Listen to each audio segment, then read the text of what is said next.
Мојата прва реакција, уште пред да биде донесено овој начелен став на Врховниот суд, беше токму на таа линија,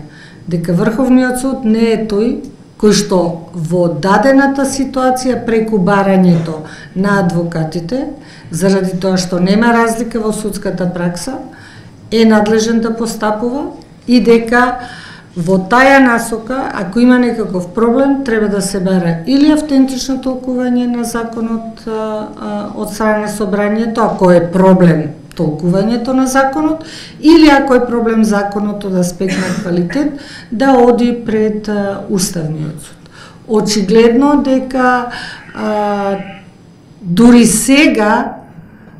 одредени лица смогнале храброст и снага тоа да го направат. Инаку да ви кажам дека за 18 месеци ваква пасивност од сите страни е недозволена и она што е најважно, ако некој смета дека со ова начелно мислење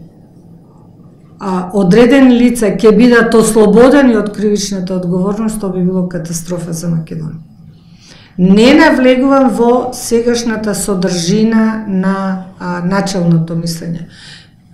И таа содржина, која што во суштина не е содржина, на некој начин е исклучиво препишан законскиот текст, без да даде, без да елаборира што е духот на законот, што се тие простори на одлучување дадени како рокови и исклучиво во кое време и зошто беше донесено, креирано специјалното јавно обвинителство. И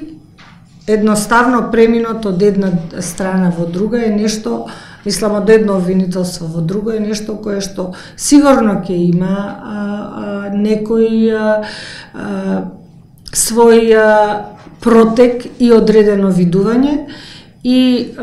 мислам дека денеска не може само тоа прашање вака бегло да се одговори. Меѓутоа факт е дека во дадената ситуација собранието, кое што го знае духот на законот, може многу повеќе да одговори на поставеното прашање, уште повеќе што веќе имаме и одредени да речам одлуки во однос на доказите, самите прислушкувани разговори, а и самиот текст на законот. Во законот никаде не стои дека е забранета истрага.